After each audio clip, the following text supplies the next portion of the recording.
E aí,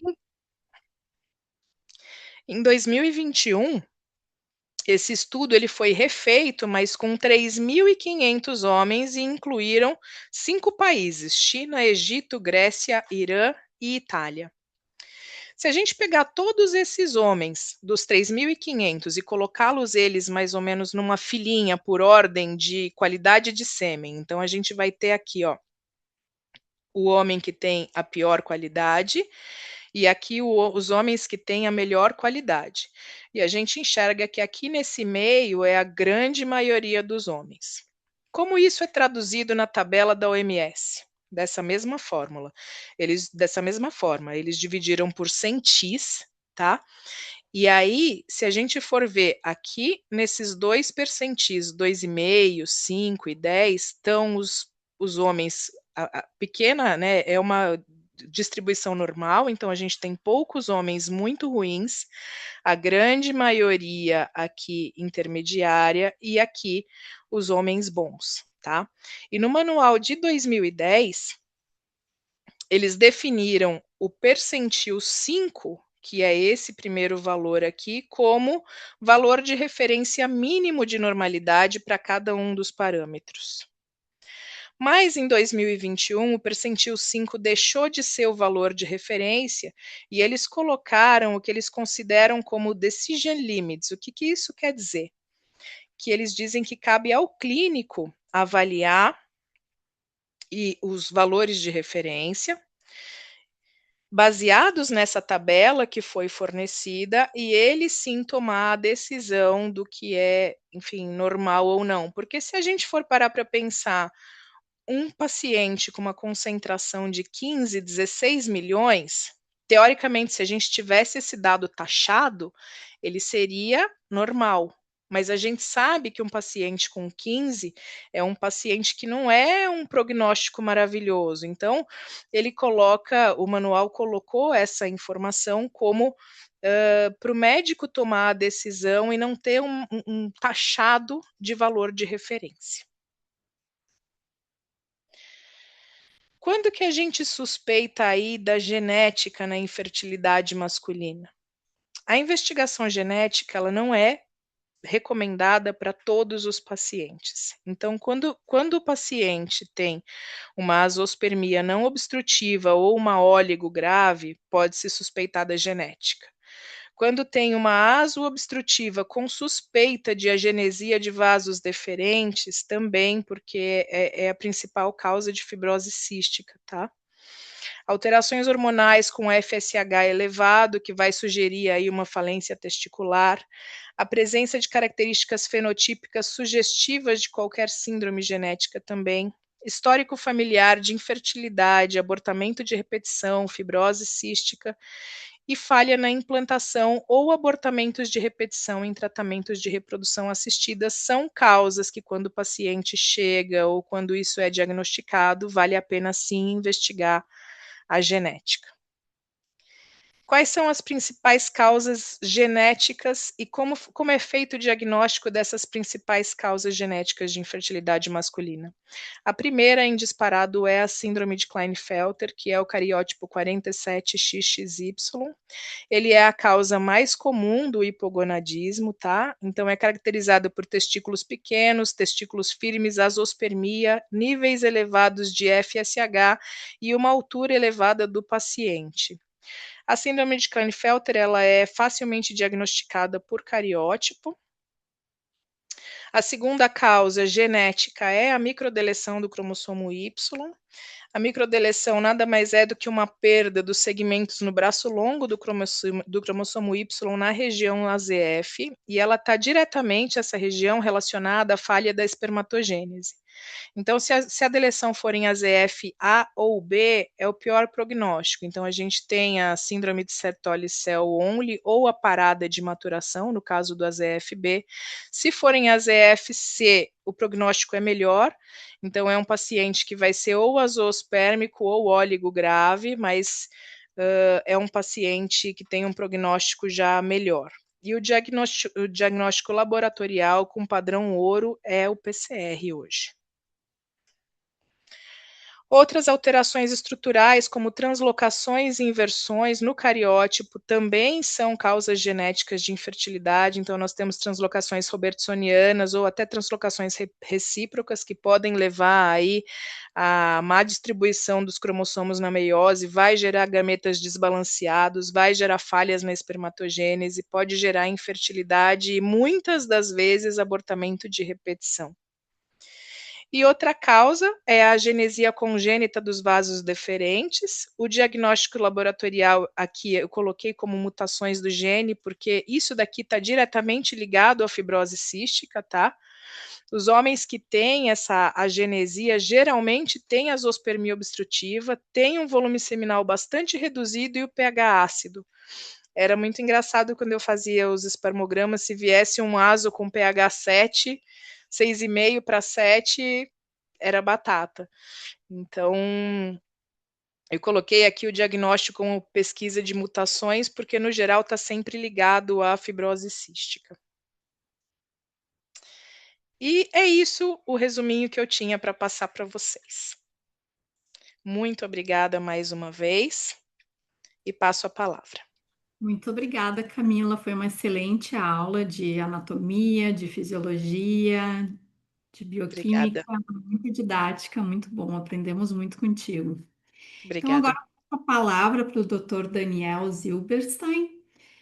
Daniel vai então falar mais da parte clínica, né, da investigação ao tratamento, a avaliação clínica do homem infértil.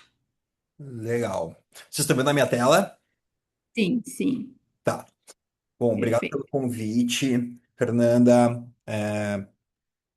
De nada. Gabriele, Camila, né? Obrigado por me convidarem para estar aqui com vocês. Acho que conversar sobre reprodução humana e infertilidade é sempre um prazer. Eu queria te dizer, Camila, que foi a melhor aula que eu já vi da parte básica aí da, da infertilidade masculina, de espermatogênese, mitose da meiose 2, adorei. Vou usar muito Obrigada. nas minhas aulas, porque é difícil de explicar mesmo, né? Como uma meiose, que é uma divisão, mantém um N, né? Que já tinha sido dividido antes na meiose 1. Então, eu adorei. Mitose da meiose 2 já está no meu jargão aí das minhas aulas que eu tenho também de espermatogênese. E adorei, de verdade. Acho que foi a melhor aula que eu já vi de espermatogênese. Muito legal, assim. Obrigada. Slides.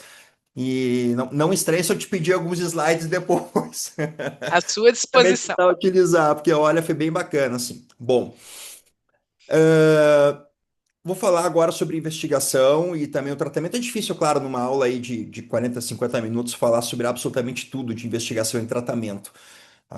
Como a Fernanda comentou, cada vez mais a gente tem dado valor à parte da infertilidade masculina, até porque com a entrada da ICSI, claro que a gente melhorou em alguns aspectos, muitos tratamentos impossíveis no passado, né? Só com in vitro clássico. A gente fez com que vários pacientes óligo-graves e azospérmicos conseguissem se tornar pais, que com in vitro clássico não se conseguiria, né? Então aí que se realmente trouxe essa nova janela de oportunidades para os casais inférteis. Mas mesmo assim, a gente tem uma grande população ainda que não consegue a gravidez, né? E parece que, em especial os ginecologistas e também os urologistas, né, saindo da residência, se deram conta que, opa, né, se a gente trouxer mais atenção à avaliação, à investigação do fator masculino, talvez a gente possa ajudar muitos casais aí a conquistarem a gravidez, né? Então, essa é a grande verdade, né, que a gente tem aqui. A fertilização não é para, não é, eita, vamos lá.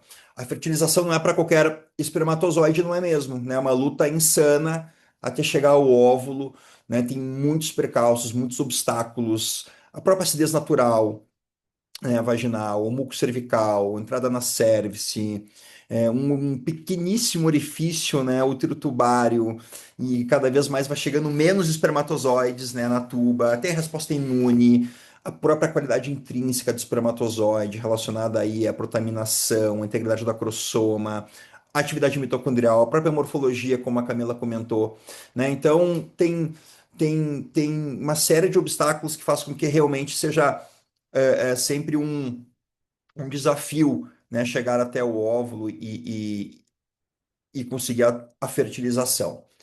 Em 91, nós tivemos a segunda grande revolução na reprodução humana. Claro que a primeira grande revolução foi o próprio advento da fertilização in vitro em 78, na Inglaterra, com o nascimento da Louise Brown. Mas, como eu disse, uma série de casais, especialmente aqueles casais com fator masculino grave, né, ficavam alijados de grande parte dos tratamentos porque falhava o processo de fertilização. Então, o Giampiero Palermo, né, com o advento da ICSI, né, foi ele que criou, ele era residente na época lá na Bélgica, né, e ele coloca claramente que foi realmente um acidente, né, ele estava tentando aproximar cada vez mais o espermatozoide, né, próximo do óvulo, próximo da zona pelúcida, buscando ali infiltrações do óvulo, né, próximo ali do citoplasma, mas sem injetar no citoplasma. E aconteceu, né? Acidentalmente aconteceu, injetou e no outro dia tinha um embrião lá formado, né?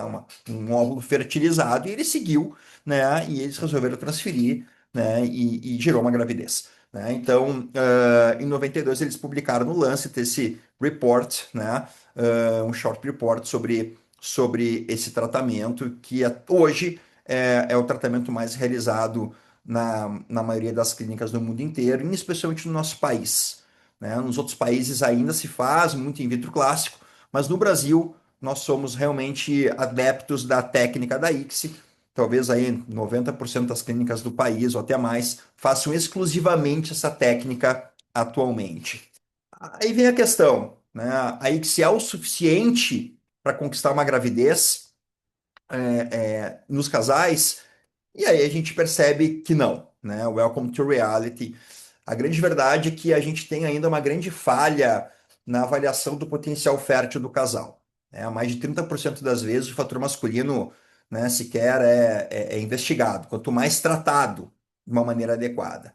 E aí a gente tem casos indo para tratamento de reprodução assistida, né, sem uma avaliação completa, e aí se traduz em ausência de gravidez natural, porque muitas vezes melhorando o potencial masculino, o casal engravida naturalmente, na biologia funciona, né? E especialmente quando a mulher tem óvulos mais jovens, né? A mulher tem uma idade mais jovem, né? Consegue. É difícil a gente ver, né, Camila e Fernanda, enfim, casais jovens aqui né, em clínicas de reprodução humana.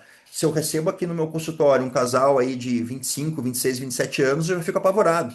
Eu tenho certeza que o problema é gravíssimo, senão eles não estariam aqui na clínica, né? E felizmente, a gente não vê isso com frequência, né? O que a gente vê são casais aí acima de 35 anos, ou com fatores realmente mais importantes, mas numa idade acima de 30 anos, porque o óvulo compensa muito dos fatores masculinos encontrados.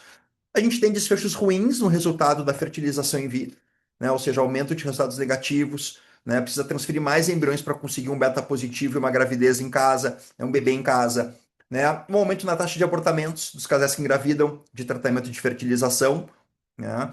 E a gente encontra ou perde uma excelente oportunidade, né, de avaliar a saúde global desse homem, né? O homem ele costuma ir no médico aos 40 anos. A Fernanda comentou, né, do hashtag Vem Pro Uro, que é uma campanha que eu tive o prazer, a felicidade de idealizar, e a Sociedade Brasileira de Urologia de encampar a campanha, né, desde 2018, falando da importância do adolescente ir no médico desde cedo, se equiparando, né, à saúde das meninas adolescentes, ganhando muita promoção de saúde, prevenção de doenças, mas isso não é uma realidade ainda, e por isso que a campanha está em voga, ela existe, a campanha no mês de setembro, a gente sempre coloca ela, né, com mais força, e, ou seja, o homem ele vai no médico quando realmente precisa, está muito doente, ou de uma forma como né, uma consulta, né, mais de prevenção aos 40, 45 anos para avaliar a próstata pelo medo do câncer da próstata,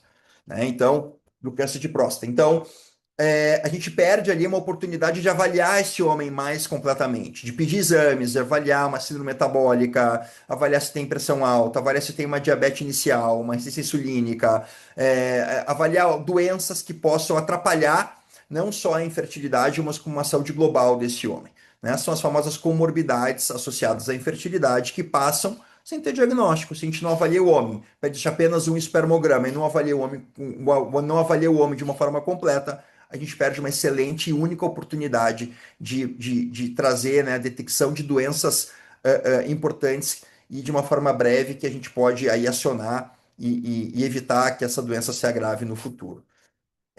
Eu gosto muito de citar o Jorge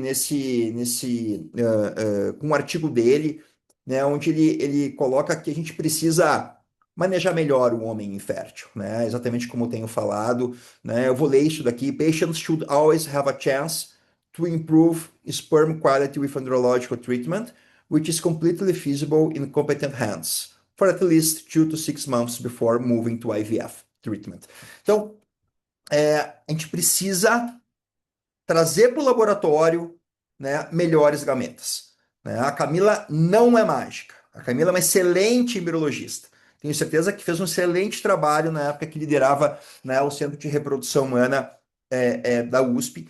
E só que não tem mágica. Se ela tiver um óvulo ruim com espermatozoide ruim, vai dar samba, né? A coisa não vai acontecer, né? E a gente vai ter muito trabalho para conquistar a gravidez desses casais. E aí eu trago uma questão bastante interessante, assim, o óvulo é super importante para a formação de um embrião. Né? Quando a gente coloca em igualdade de condições, o óvulo é mandatório. Não é à toa que tem um citoplasma gigantesco. A maior célula do nosso corpo é o óvulo, o citoplasma gigantesco, com mitocôndrias, com organelas importantes. Né? E o espermatozoide lá, pequenininho, né? Aquele que se mexe bem, mas pequenininho, citoplasma pequeno, né? Muito importante, mas sim, as mulheres lideram o processo de fertilização sem sombra de dúvidas. Em pé de igualdade, não tenha dúvida que o óvulo ali é muito importante para a formação de um nascido vivo, em especial quando a gente tem espermatozoides alterados. E aí o óvulo se torna ainda mais importante, porque esse óvulo ele tende a corrigir situações como fragmentação de DNA ou outras situações no espermatozoide para a tentativa de ter uma gravidez. Agora, se esse óvulo já é um óvulo mais envelhecido, se esse óvulo não tem tanta competência mitocondrial, não tem tanta energia, não tem mais a competência cromossômica, aí a gente vai ter muita dificuldade e esse espermatozoide vai agir de uma forma muito importante, muito impactante, reduzindo as taxas de gravidez desse casal. Então, em especial, quando eu tenho um óvulo mais envelhecido, que é o normal de hoje, a média de idade das minhas pacientes aqui na minha clínica é 38 anos e meio. Então, não é 30 anos, não é 28 anos, é 38 anos e meio. Ou seja, são óvulos menos competentes. Se eu tenho óvulos menos competentes e eu não tenho como melhorar muito mais a qualidade desse óvulo, porque afinal de contas foram eles formados há 38 anos e meio, e a paciente está ovulando os óvulos que, no fim da linha, onde é que eu posso mexer? Onde é que eu posso melhorar aqui? No espermatozoide, a Camila falou, a espermatogênese é contínua, 90 mil espermatozoides por dia. Eu tenho a cada dia uma oportunidade nova de melhorar a qualidade seminal. Essa é a grande verdade. Então, onde é que a gente pode agir num casal onde a gente tem dificuldade na qualidade dos gametas? É no homem, não é na mulher. Na mulher tem que agir buscando óvulos, da melhor forma possível. Mas é o homem que eu tenho a oportunidade de melhorar a qualidade do sêmen e fazer com que esse espermatozoide tenha uma qualidade melhor, para que esse óvulo não gaste tanta energia, já é um óvulo que não tem tanta energia assim para gastar, para eu conseguir lá um embrião competente para gerar uma gravidez.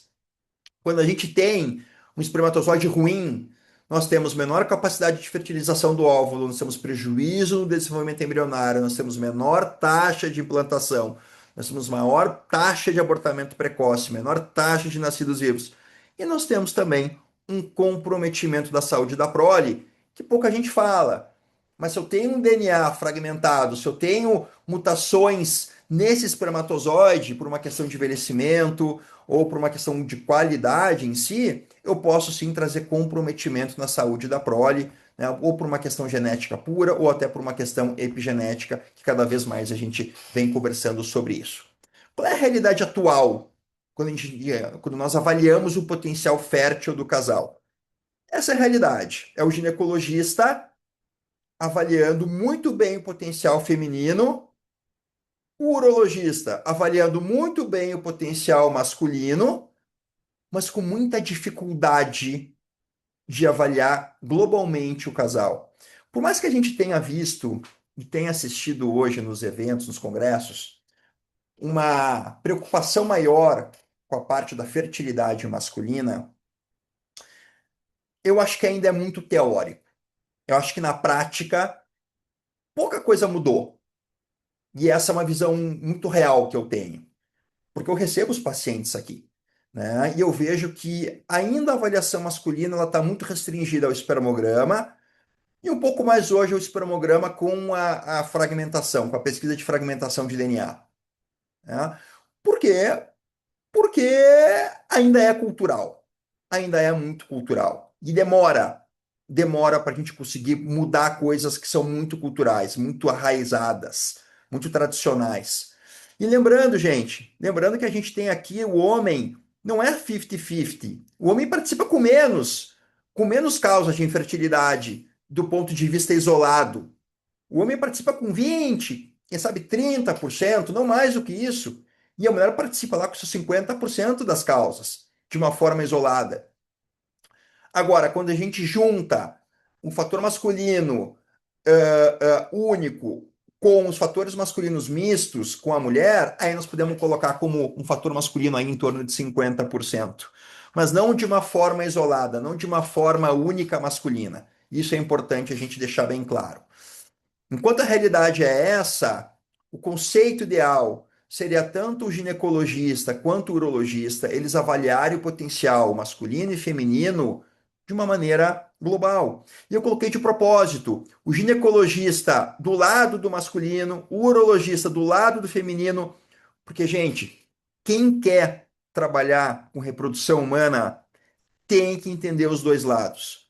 Se não entender bem os dois lados, não vai conseguir passar para o seu casal o melhor em termos de avaliação e de tratamento.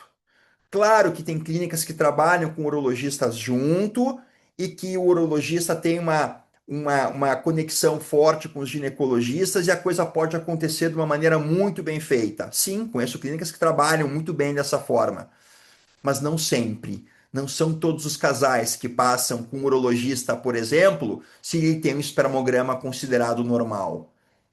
Então, é muito importante que seja o ginecologista ou urologista, o que eu chamo de fertileuta, um especialista em reprodução humana, que ele consiga avaliar globalmente esse casal. Consiga, mesmo o ginecologista, entender bem a parte masculina e entender que, opa, entendi que aqui tem uma situação diferente, uma situação ruim, deixa eu pedir para um urologista então me ajudar.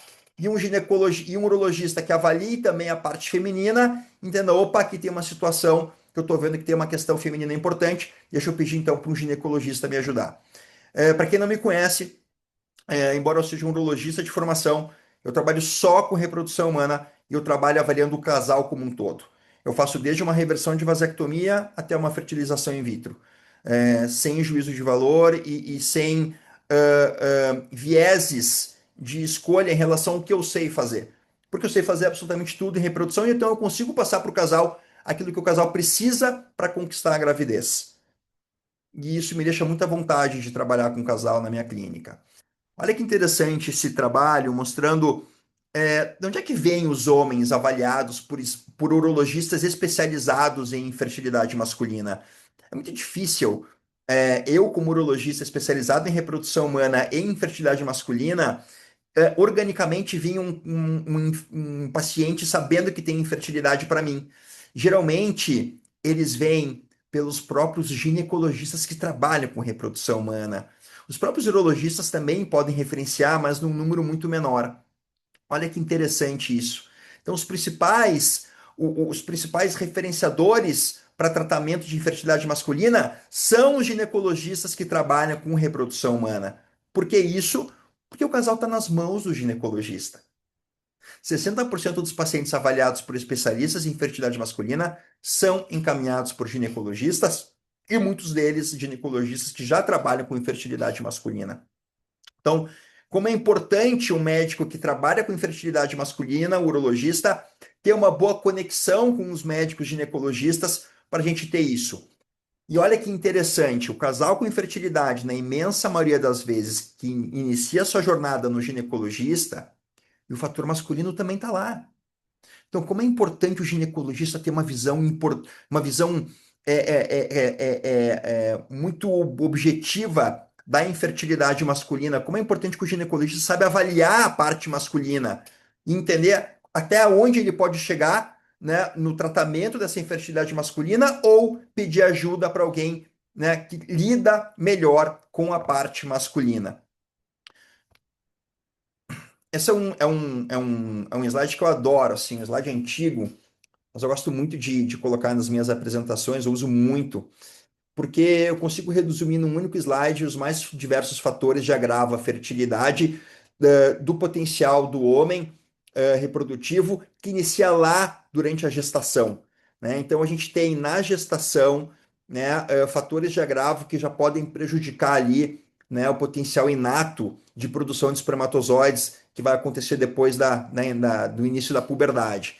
Então é aquela grávida que fica muito obesa, com nível alto de estradiol, e isso é ruim para células que vão ali, né, encampar o testículo, as espermatogônias que vão formar, né, a linhagem germinativa do testículo pode ser prejudicada, né, mulheres que fumam, mulheres que usam cosméticos, é muito comum as mulheres grávidas usarem cosméticos, cremes anti-rugas, cremes anti-melasma.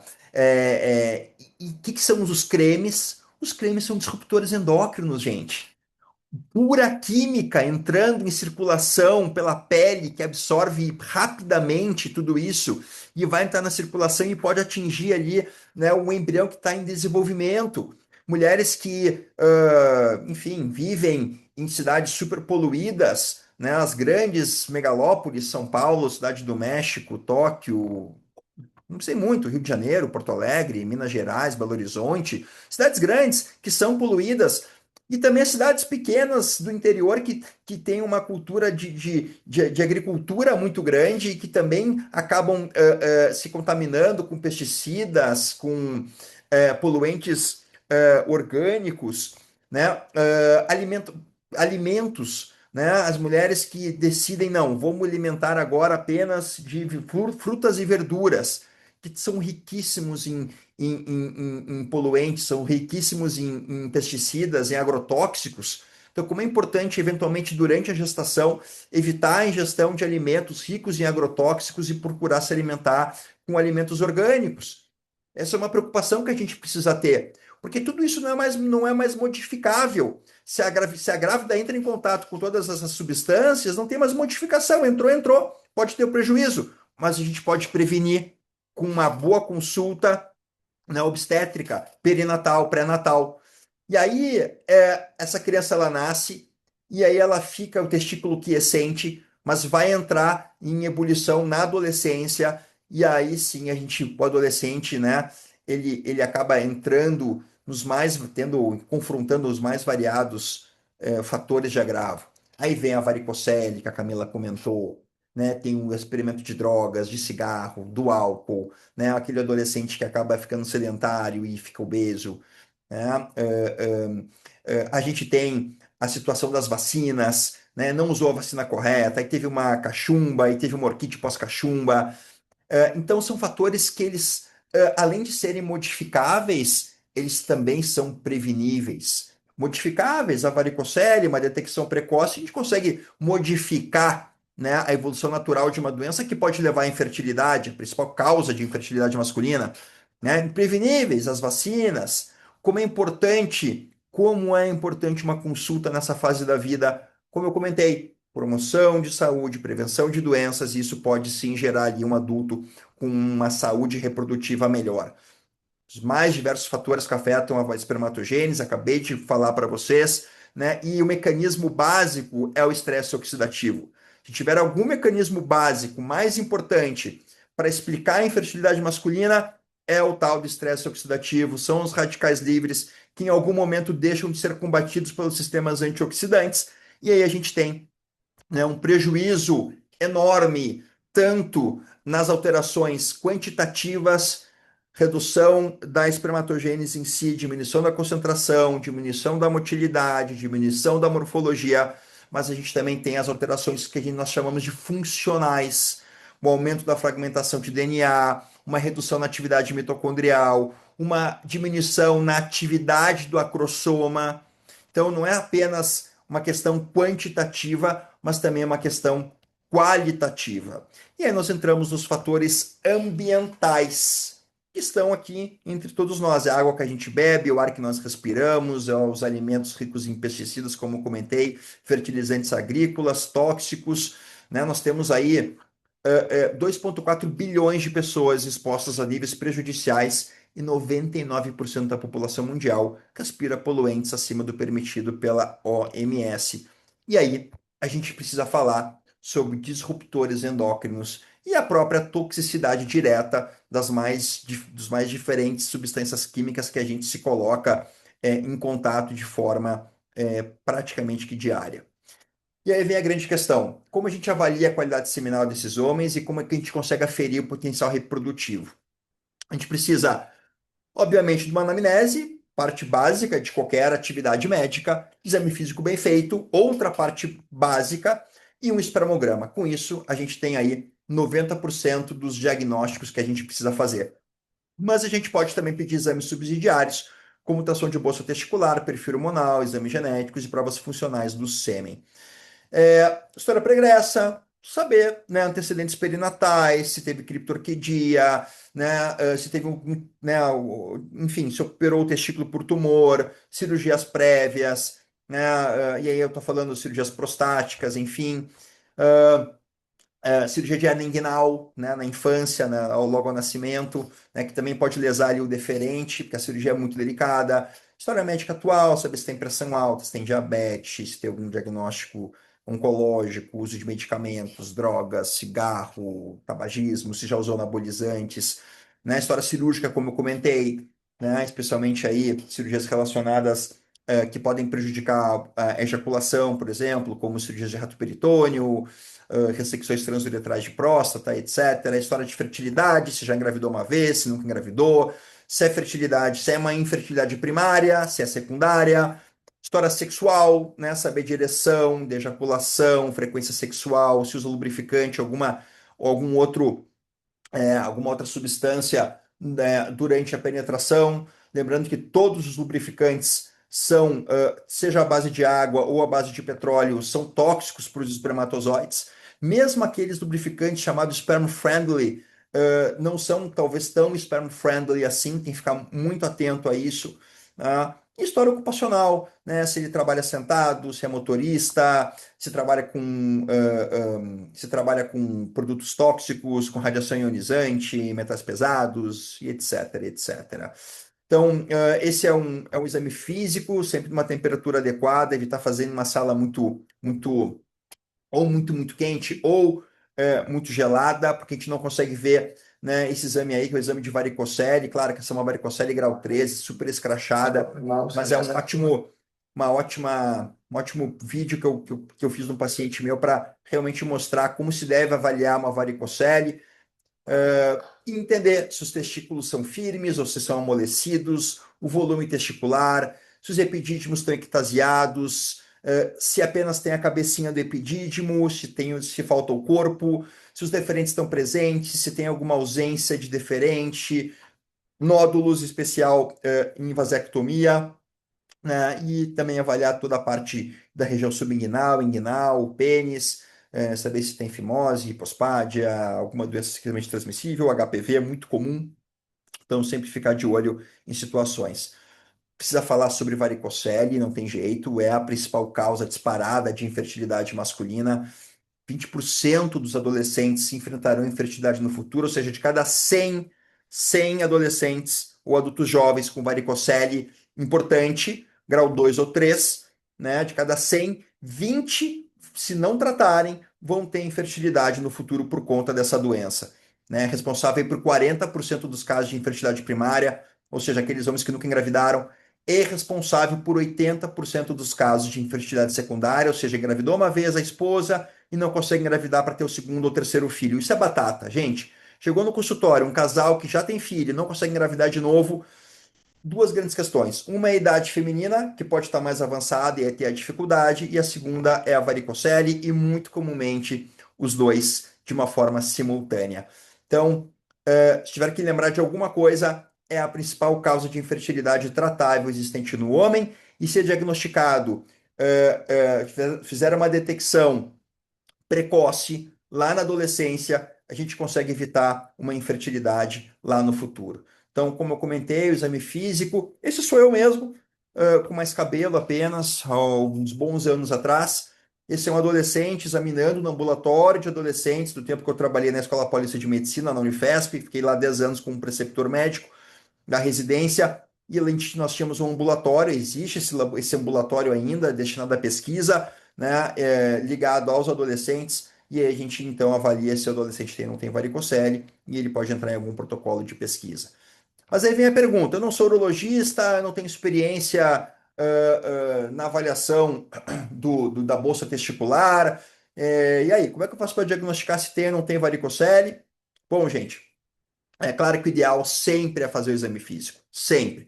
Palpar o testículo, ver se tem algum nódulo testicular, palpar os deferentes, entender o volume testicular, ver se tem ou não tem a varicocele clínica importante, mas em boas mãos, em ótimas mãos, né? E isso não é fácil de encontrar um bom ultrassonografista que faça um bom ultrassom Doppler de bolsa testicular, sempre com sala aquecida. Lembrar de aquecer também o gel, se colocar um gel gelado, não vê mais nada, né? Tudo ali os vasos ficam em espasmo, não vê mais nada de varicocele. Paciente sempre de pé para fazer a avaliação com a manobra de Valsalva, né? E aí detectar a presença, né, de dilatação das veias e, claro, se tem um refluxo sanguíneo. Como a Camila comentou, sempre, gente, sempre olhar o percentil 50. O que me interessa é o percentil 50. Quanto mais próximo do percentil 50 ou além do percentil 50, a princípio, a princípio, nós entendemos que tem um sêmen de qualidade. Porém, parâmetros seminais considerados bons não necessariamente significa um espermatozoide de qualidade. E isso é super importante nós termos em mente. E por isso que nós temos a pesquisa de fragmentação de DNA. Mais de 15% dos espermogramas considerados normais têm elevada taxa de fragmentação de DNA com ou sem fatores de agravo identificados. Isso é muito importante porque é uma taxa bastante significativa, tá? Hoje, se vocês me perguntarem qual a frequência né, da minha solicitação de pesquisa de fragmentação de DNA nos meus pacientes, a frequência é 100%. Não tem um paciente que passa por mim que não vai ter uma solicitação com espermograma convencional mais pesquisa de fragmentação de DNA. E quando a gente tem a pesquisa de fragmentação de DNA, a gente procura entender se tem elevação, a gente tem situações de prejuízo para conquistar a gravidez natural, maior taxa de gravidez bioquímica e abortamento de repetição, prejuízo, né, no desenvolvimento embrionário em tratamentos de reprodução assistida e uma menor taxa aí de gravidez por inseminação intrauterina, né? E aí lembrar que mais de 30% dos pacientes em programas de reprodução assistida de alta complexidade, FIV, ICSI, apresentam fragmentação de DNA elevado. E aí eu trago esse slide para mostrar uma outra coisa, um outro conceito que eu trago para vocês. Nós não podemos ter uma cabeça dicotomizada. Não dá para entender que o sêmen, em todos aqueles slides que a Camila mostrou, da evolução do espermatozoide, né, na célula de Sertoli, evoluindo para a luz do túnel, né, para a luz do túbulo sebinífero, que a gente tenha um espermatozoide totalmente com o DNA compactado, ou seja, lindo e maravilhoso, e do outro lado a gente tem um DNA fragmentado, horroroso, sem energia, sai para nada, está quase morto. Nós temos também, nesse espaço, o meio termo.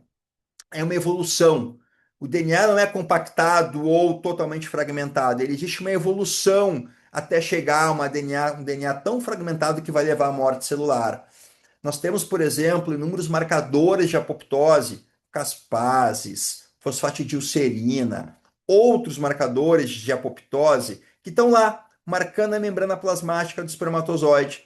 E aí, ele é um espermatozoide bonito, ele é móvel, ele está agitadinho, ele parece morfologicamente bom, ele é normal, não aparece muita fragmentação de DNA no exame, que é feito, mas ele é um espermatozoide marcado para morrer, que não vai gerar, na grande maioria das vezes, um embrião de qualidade para gerar uma gravidez evolutiva e pode, inclusive, até afetar o desenvolvimento fetal, caso haja o nascimento, caso haja o desenvolvimento da gravidez.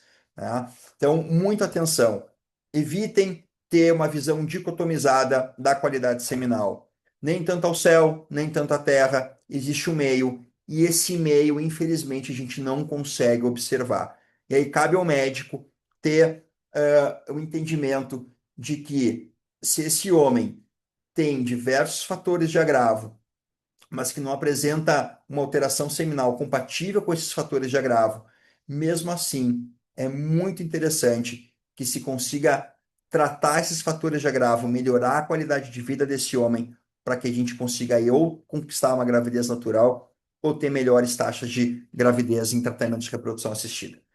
Perfil hormonal, quando se solicita, sempre. Não existe vir um homem infértil ou um casal com infertilidade e eu não avaliar ele de um ponto de vista hormonal, porque a homeostasia testicular ela é fundamental para eu entender como é que esse testículo está funcionando. Claro que tem indicações precisas para hemograma alterado, obesidade, redução de libido, uso de anabolizantes, por óbvio, mas não tem, não existe não pedir um perfil hormonal completo. Né? FSH, LH, testo estradiol, prolactina, 17-hidroxiprogesterona, que é o marcador hoje de nível de testosterona intratesticular, TSH, precisa. Temos que entender se está tendo aromatização periférica. Você sabe o quanto que a obesidade interfere, né, em todos os processos da espermatogênese e também no processo hormonal. Né? Então a gente precisa entender se hormonalmente esse homem está compensado. E aí, gente, lembrando, né? Nunca prescreva testosterona para qualquer homem com hipogonadismo que tenha desejo reprodutivo. É um risco de iatrogenia grave. Isso é processo médico. Acabou, não tem mais desculpa. Quem prescreve testosterona, atenção aí, pessoal, da testosterona. Pergunte para o seu paciente se ele tem desejo reprodutivo, porque se ele tiver, meu amigo, você pode estar fazendo realmente um grande mal, uma grande iatrogenia, né? E por favor, não pense que dar testosterona é melhorar, né, a qualidade da função testicular. Você inibe totalmente a função testicular, inibe a produção de testosterona endógena, inibe a produção de espermatozoides, porque você inibe o eixo hipófise hipotálamo testicular fica totalmente inibido e o testículo ele pode inclusive involuir se o uso da testosterona ou de anabolizantes for crônico, levando inclusive a azoospermia eventualmente até irreversível. Tá? Avaliação genética, a Camila comentou um pouco sobre isso. A gente tem aqui cariótipo, a pesquisa de mercadorização de cromossomo Y, a gente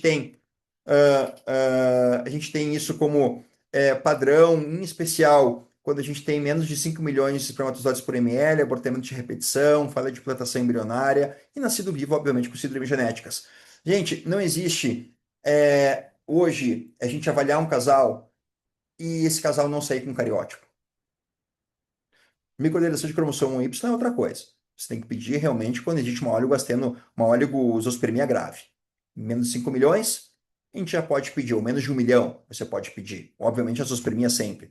Mas cariótipo, fazer um tratamento de reprodução assistida e não pedir um cariótipo, não faz sentido.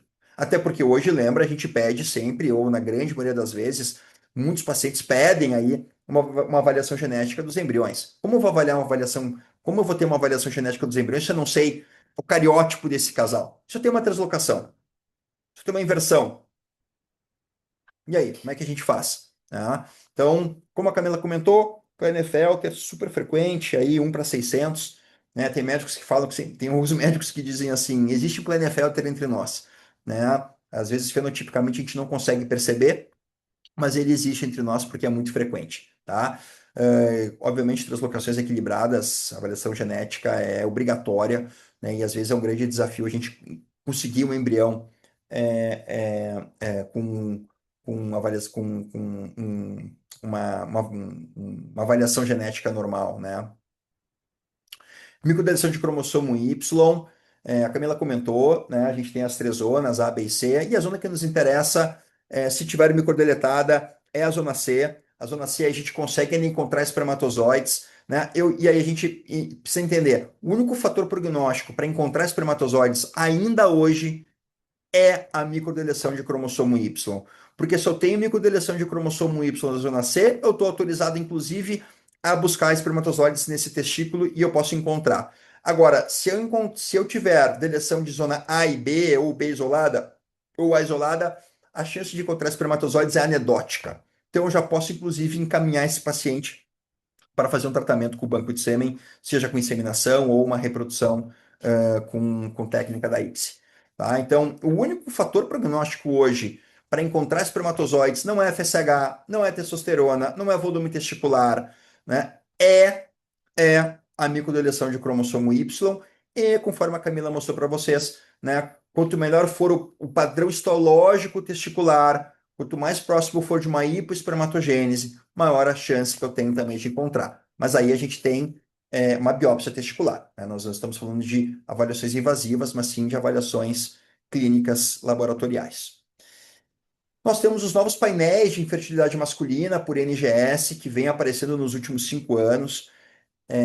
Eu tenho solicitado alguns para em algumas situações muito difíceis, para procurar entender por que existe uma alteração tão grave ou tão importante seminal, quando o cariótipo e microdeleção são normais, em especial quando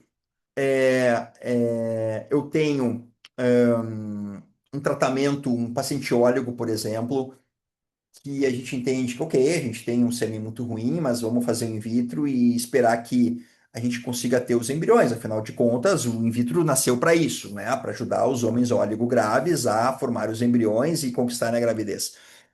Mas às vezes a gente tem falhas gravíssimas de fertilização, não forma um embrião, o embrião não chega em blastocisto, o embrião não chega em blastocisto. E aí eu preciso entender, mas por que esse espermatozoide não tá dando conta do recado, né? Se muitos dão, né? Por que nesse caso não está acontecendo, né? E aí eventualmente eu posso pedir esse painel para procurar entender se existe aqui alguma situação, algum gene que realmente mostra uma falha importante funcional desse espermatozoide, né? Então, talvez esse painel ele me consiga trazer alguma luz, né, para dizer, olha, não adianta eu continuar insistindo com esse sêmen, não dá, nós vamos ter que trocar, né, trocar os players e aí buscar um sêmen de doador. O tratamento de infertilidade masculina, falando agora sobre tratamento, claro que isso aqui é muito complexo, gente. Eu poderia ficar aqui. Imagina, numa uma aula falar sobre investigação em infertilidade, né, e tratamento da infertilidade masculina, mas em ponto geral, a gente precisa entender todos os fatores de agravo existentes. Então, mudança de estilo de vida, a correção cirúrgica da varicocele, quando existe e existe a necessidade de tratar, nem sempre a gente precisa, né? E trazer a homeostasia testicular. Isso são questões básicas, né? Então, se está obeso, cara, vamos tentar diminuir a obesidade, vamos tentar emagrecer. Agora a gente tem as canetas emagrecedoras para nos ajudar, né? O tabagismo, drogas ilícitas. Não dá, né? Não dá para fazer o in vitro fumando. É uma loucura isso, né? Tratar leucocitospermia, muitas vezes a gente passa batido pelos espermogramas com leucocito, o urologista não olha, ninguém vê, e o homem ele segue com a leucocito, o que dá um super estresse oxidativo no sêmen, né? Uso de vitaminas e minerais quando necessário, né? Em especial quando existe a falta de algum desses oligoelementos, né? Especialmente falando dos minerais, os oligoelementos, selênio, zinco, enfim. É, e quando a gente tem uma presença de estresse oxidativo importante, sempre como um adjuvante, não como o principal forma de tratar a infertilidade masculina. Vitaminas e minerais nunca vão tratar uma infertilidade masculina, mas podem ajudar ali na qualidade seminal final. Hoje a gente usa muito fones de ouvido com o celular no bolso para escutar música, para falar com as pessoas, né? E precisa tirar, né? O telefone longe do corpo, porque ondas eletromagnéticas ativas, com o celular ativo próximo da bolsa testicular, né, é algo que alguns estudos mostram que pode trazer prejuízo. Notebooks no colo, por conta do calor, novamente as saunas, também pelo calor, né, a poluição ambiental, utopia, né? Como é que nós vamos fazer com poluição ambiental, né? Não tem muito o que fazer. A gente vive onde a gente vive. Tá? É, tratar a varicocele, a Camila, né, me ajudou muito falando, né, como é o mecanismo da varicocele, a hipertermia testicular, gerando estresse oxidativo por conta, né, da falência do sistema antioxidante. E o que a gente tem é que a cirurgia é muito efetiva, a gente melhora os parâmetros seminais numa grande porcentagem dos homens, né, especialmente homens mais jovens, não homens adultos, tá? Melhora das provas funcionais, a gente vê muita melhora da fragmentação de DNA. Eu costumo operar muito a varicocele, indicar muita cirurgia de varicocele para ganhar redução da fragmentação de DNA, né? E a técnica microcirúrgica é indiscutivelmente a técnica que tem que ser utilizada. Não utilizar a técnica microcirúrgica é eventualmente gerar um problema aí, ou até um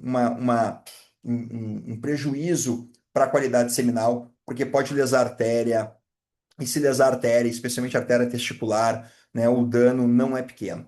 Né? A taxa de recidiva é baixa, hidrocele eu nunca tive, eu opero varicocelectomia praticamente semanal, uma cirurgia por semana, pelo menos. Eu nunca tive uma hidrocele por uma varicocelectomia. Agora, quando se opera por outras técnicas, a varicocele vai a 15, 20%. Esse é um estudo mais antigo, mas ele é muito clássico. E ele mostra como é importante melhorar a qualidade seminal e como a varicocele melhora a qualidade seminal, mesmo em casais que precisem ainda de um tratamento de fertilização in vitro, né, com ICSI. Né? Então a gente vê aqui, isso foi o trabalho do Sandro, né? O Sandro, que é o nosso maior nome, nossa maior referência em fertilidade masculina do país e do mundo. O Sandro Esteves.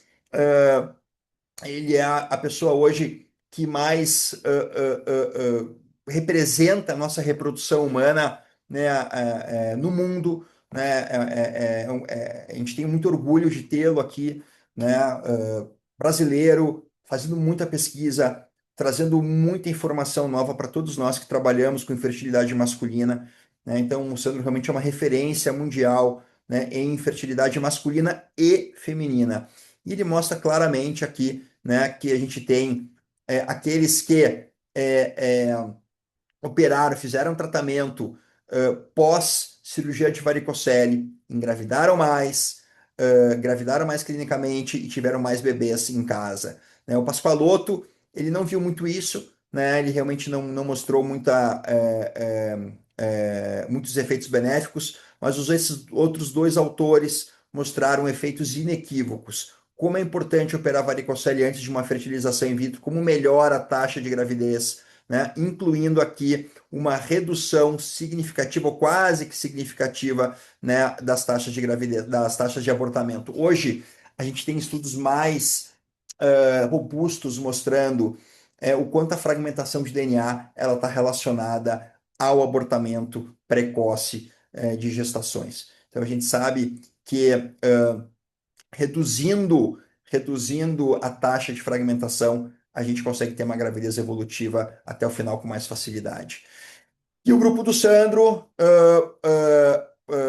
trouxe para nós, né, os critérios de Afrodite, né, que é um acrônimo para Addressing Male Patients with Hypogonadism Resulting from Disorders Causing Infertility by Tailoring Hormonal Treatments, que nada mais é, né, buscar estratificar os pacientes de acordo com os seus níveis hormonais e com o fenótipo da sua espermatogênese. Né? Então, com isso, a gente consegue estratificar os grupos e entender como que a gente pode trabalhar melhor com cada tipo de paciente infértil. Não dá para colocar todo paciente com infertilidade masculina no mesmo saco. Não dá para colocar no mesmo saco de gatos. A gente precisa estratificar e, com isso, criando critérios bem específicos, de grupos específicos, a gente consegue entender como que a gente pode ajudar esses homens de uma forma hormonal. E a gente trabalha muito pouco hormonalmente com esses homens. Enquanto nas mulheres nós lançamos mão de altas doses de FSH e LH, nos homens nós não temos essa rotina de trabalhar hormonalmente. Eu tenho, né? Eu trabalho com hormônios desde 2013, 14, né? Eu comecei em 2008 a trabalhar com reprodução humana e desde 2000, na verdade, 12, 13, eu já entendi, né, que hormonalmente os homens precisam ser mais explorados. Então, nós temos o grupo 1, que é o hipogonadismo hipogonadotrófico, que obviamente precisam de FSH e HCG para conseguir ter uma espermatogênese. A infertilidade idiopática, como grupo 2, colocando níveis normais de FSH e testosterona, com sêmens alterados, né? O hipogonadismo funcional, com níveis normais de FSH, mas níveis de testo reduzido. Eu adoro trabalhar com esse grupo, porque eu melhorando a produção própria de testosterona desses homens, eu consigo melhorar a homeostase testicular e ter uma qualidade melhor dos espermatozoides, mesmo que eu não consiga produzir mais, mas eu consigo melhorar a qualidade intrínseca. Esse grupo 4 é sempre um desafio, ele é muito relacionado aos pacientes com azospermia não obstrutiva, já tem um FSH elevado, a testosterona nem sempre está baixa, ela pode estar normal. Esse aqui é um grupo bastante desafiador e às vezes a gente tem a própria infertilidade inexplicada. Não sabemos, né? Não sabemos explicar, né? Níveis normais de FSH e testosterona e os parâmetros de análise de sêmen são normais, mas a gente entende que o casal não conquista a gravidez e aí a gente tem uma grande dúvida em relação ao que fazer e eventualmente, né, tratar com FSH, a gente pode trazer algum benefício na qualidade final desse sêmen e ajudar numa gravidez. Então a gente tem o FSH, o HCG como duas principais moléculas que a gente pode lançar a mão para trazer uma regulação melhor da espermatogênese, trazer um melhor nível de protaminação, diminuir a taxa de fragmentação dos espermatozoides, o HCG trazer para o ambiente testicular uma melhor produção de testosterona. Lembrando que a testosterona, a Camila comentou, tem a célula de Leydig no interstício, tem a membrana basal, e aí essa testosterona ela passa pela membrana basal e ela vai ativar a célula de Sertoli. A célula de Sertoli tem receptores para testosterona. Então, eu preciso ter testosterona nesse testículo, eu preciso produzir testosterona e com isso eu crio uma homeostasia buscando a melhor espermatogênese possível. Para finalizar, pessoal, como mensagens finais. Primeiro, a Camila não é mágica, os embriologistas não são mágicos, eles necessitam de bons gametas para conseguir entregar bons embriões. Lembrando que o embrião, sim, ele também é feito de espermatozoides, tem que lembrar disso. A avaliação do homem é muito direta, ela pressupõe de poucos exames, um bom exame físico, um bom espermograma, né, uma boa anamnese, a gente já consegue entender, né, o que está acontecendo com esse homem na grande maioria das vezes. E bons laboratórios vão nos entregar bons exames, sendo que tem alguns exames operadores dependentes, em especial o exame de ultrassom de bolsa testicular. O espermograma é ainda o principal exame fundamental para entender esse potencial reprodutivo, mas ele não atesta a fertilidade e tampouco a fragmentação de DNA atesta, mas ela ajuda nessa melhor avaliação e entender se algumas condutas podem ser feitas do ponto de vista clínico ou do ponto de vista cirúrgico. Gente, corrigir os fatores de agravo de base é fundamental. Não tem mágica nesse processo. Tem fator de agravo, você tem que falar para o paciente, você está fumando, você está sedentário, você está obeso. Cara, vamos melhorar para a gente poder produzir mais espermatozoides com melhor qualidade. O homem também importa no manejo da infertilidade conjugal.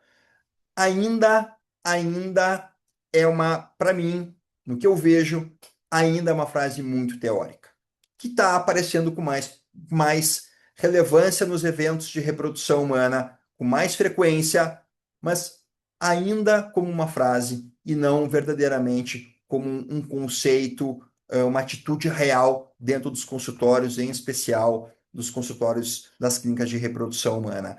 E lembrando, né, a hashtag vem para o Uro, como a Fernanda comentou no início aqui da nossa jornada de hoje, né, prevenção de doenças, promoção de saúde desde a adolescência, vão fazer com que a gente tenha adultos com melhor potencial reprodutivo. A saúde reprodutiva está conectada à saúde geral. Alteração seminal pode ser um marcador precoce de doenças, assim como, por exemplo, uma disfunção erétil num homem jovem, pode ser um marcador aí de uma doença coronariana. Peça exames, examine e trate sempre que necessário. Obrigado, pessoal. Muito obrigada, Daniel. A gente que agradece. Isso que o Daniel disse que só ia falar de conceitos. Mas foi excelente, Daniel. Muito obrigada aí pelos todos os conceitos e todas as abordagens diagnóstica e de tratamento e de lembrar da importância da saúde também, não só reprodutiva, como geral do homem. Muitos comentários aqui, excelente aula, magnífico, incrível. A Rosa Silvestrin. Eu conheço a Rosa, trabalhei com ela em Porto Alegre. Você conhece também, né, Daniel? Rosa é nutricionista, tem bastante atuação na SBRA. Ó, trabalha há mais de 15 anos com reprodução humana e atualmente os homens já estão vindo mais nas consultas de nutrição. E temos bons resultados de mudança alimentar e estilo de vida. Ainda existem hábitos alimentares bem ruins que precisam ser corrigidos. Claro que o homem tem sempre aquela, em geral, né? Eu acho que ele se cuida bem menos que a mulher. As mulheres procuram se informar, vão mais a médicos, estão mais preocupadas sempre com a estética, e enquanto o homem, né, toma sua cerveja, come bastante churrasco, principalmente no Rio Grande do Sul, e alguns outros hábitos aí ruins pelo Brasil. Parabéns pela aula, aula muito enriquecedora. Vamos ver se temos mais algumas perguntinhas. Gente, eu queria rapidamente fazer uma propaganda também de uma outra plataforma educacional que a Progênesis promove, que é a Conferência Jeans, que acontece de 28 a 30 de maio em Coronado Island, em San Diego, Califórnia. Já é a nossa quarta edição e a gente sempre conta com participantes, speakers internacionais, americanos, como o Dr. Jacques Corren, que vai estar falando da automatização do laboratório de fertilização in vitro. Temos o Dr. Santiago Munet falando de genética, a doutora Svetlana Madiunkova, que é outra excelente geneticista e também fertileuta, falando de genética. Teremos também inovação sobre fertilização no espaço, vários embriologistas aqui também dos Estados Unidos, em aulas sobre criopreservação, sobre legislação, sobre o congelamento ultra rápido.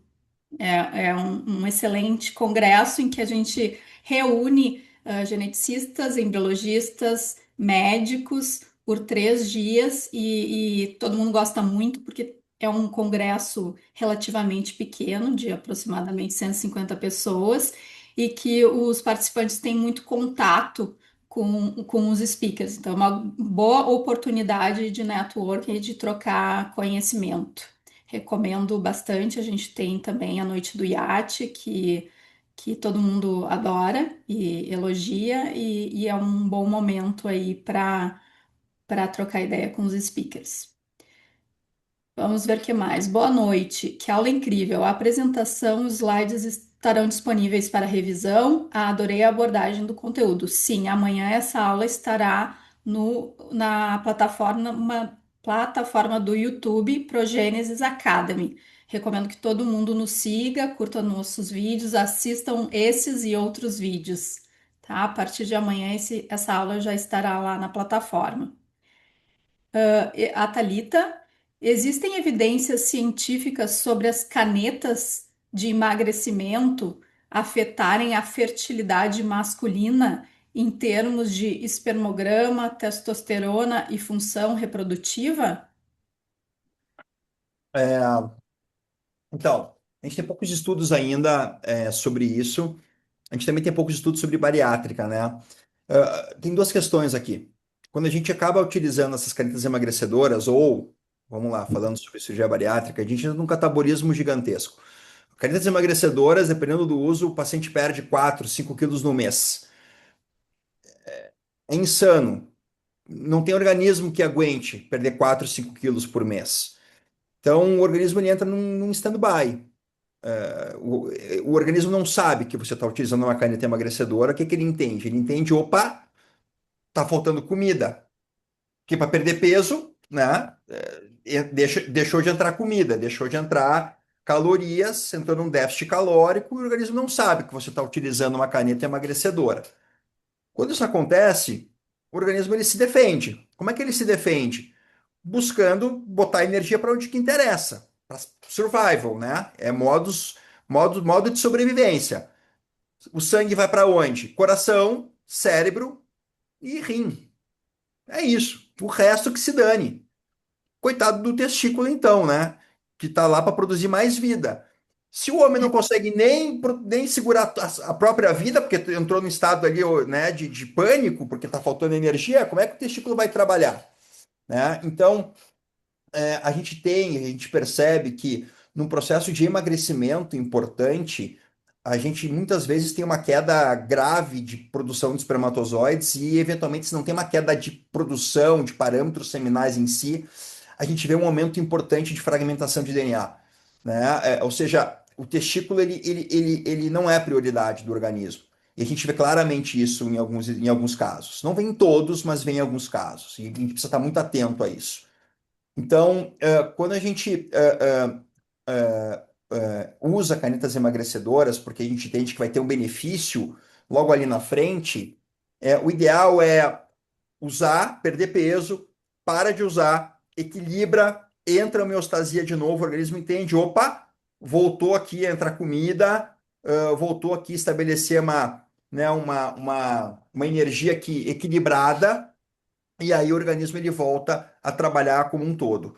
E aí a gente entende que pode ter um benefício, né, em relação à qualidade seminal, porque aí o paciente ele perdeu peso, né, diminuiu a resistência insulínica, perdeu massa gorda, né, eventualmente pode ter perdido massa magra também, o que é ruim, né, então tem que ter muito cuidado.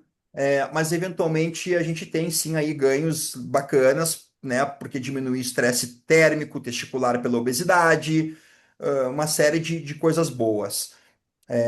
Então, o que eu digo é, se precisar utilizar canetas emagrecedoras, utilize, mas não faça um tratamento reprodutivo durante o uso. Espera terminar o uso, equilibra a perda de peso, deixa de perder peso, estabelece ali o ideal seria até 6 meses sem perder peso, para a gente ter pelo menos 2 a 3 trocas de espermatogênese, para aí sim trabalhar com esses espermatozoides. Lembrando que a gente tem, classicamente, a gente fala em 90 dias, né, da espermatogênese. Mas hoje a gente pode falar, né, Camila, a troca da espermatogênese ela ocorre aí em 60 dias, né, a cada 58 dias, mais um períodozinho ali de epidídimo, então aí 70 dias para tudo. Então a gente pode pedir basicamente um espermograma a cada 2 meses, para a gente já conseguir entender como é que tá e não perder tempo, né? Não dá 3 meses para pedir um espermograma, papapá. Então, tem casos que não tem muito tempo, né? A mulher com idade avançada, coisa e tal. Então, a gente precisa fazer esse tratamento mais dinâmico, com exames mais dinâmicos. Queria só complementar a tua resposta, doutor Daniel. Thalita, teve um paciente quando eu estava na andrologia, que foi uma coisa assim absurda. Eu conhecia já, porque eles estavam em tratamento com a gente há muito tempo, eu conheci o perfil de sêmen dele, e aí chegou no dia da FIV, eu vi que o perfil do sêmen dele estava totalmente diferente, muito ruim. E aí eu fui lá conversar com o paciente para tentar entender, né, o que tinha acontecido, e a hora que eu cheguei lá eu até tomei um susto, porque ele era uma pessoa mais obesa e ele estava super, super magrinho.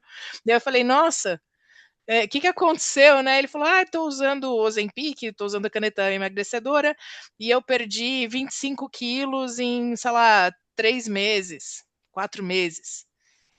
Assim, foi um caso que me chamou a atenção, porque eu conhecia o perfil dele seminal de 1 ano atrás, e eu vi uma diferença absurda no dia da coleta, seja muito provavelmente por conta dessa bagunça de metabolismo que você comentou. Isso aí. Ótimo. Recebemos uma outra pergunta aqui. Boa noite, parabéns pela aula. Gostaria de saber quando o exame de Sperm Aneuploidy Test muda a estratégia de tratamento de um casal onde já teve indicação de testes genéticos, ICSI PGTA e a TESA foi considerada. É, Michele, acho que aqui tem, enfim, talvez uma confusão de conceitos aqui. O TESA, eventualmente, é considerado quando a gente tem uma fragmentação de DNA elevada, né? Existem alguns trabalhos mostrando que em caso de fragmentação de DNA elevada de forma idiopática, ou quando a gente já fez tudo para tentar diminuir a fragmentação e a gente não conseguiu, eventualmente buscar do testículo possa trazer espermatozoides com uma taxa menor de fragmentação. Quanto a isso, eu não tenho ainda uma resposta definitiva. Eu acho que ainda faltam trabalhos para mostrar de uma forma inequívoca que isso traz um benefício. Eu gosto muito sempre de trabalhar com sêmen ejaculado e aí trabalhar no laboratório com alguma técnica, mas alguns laboratórios, alguns colegas, entre eles o Sandro, eles gostam muito do TESA nesse cenário. É, e o Sperma Aneuploid Test, ou o teste de aneuploidia, né, espermática, Michele, eu nunca pedi, tá? Nunca pedi porque ele não me ajuda em absolutamente nada.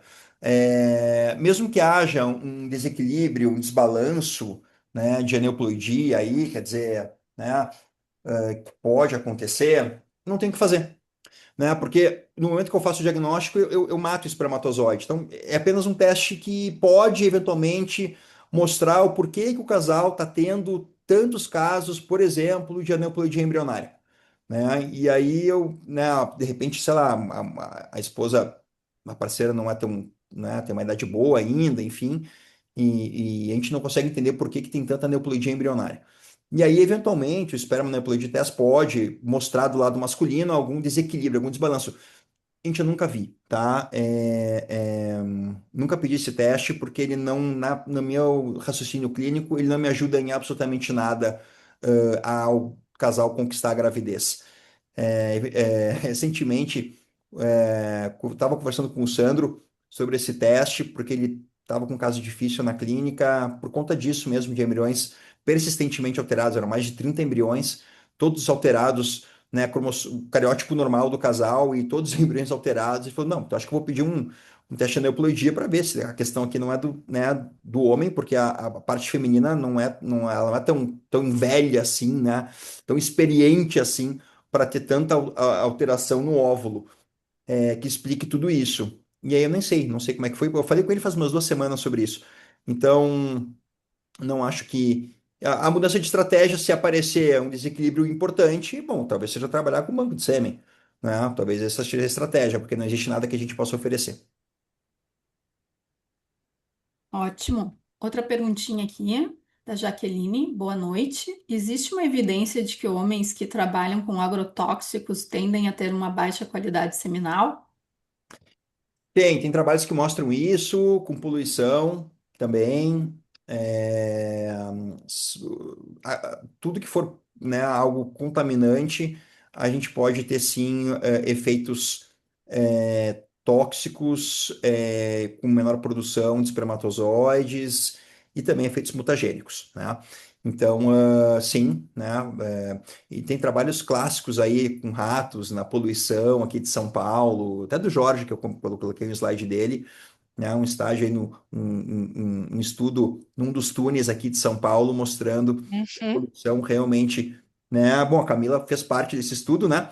E, e mostrando que como tem uma interferência ali na qualidade seminal de ratos. Maravilha.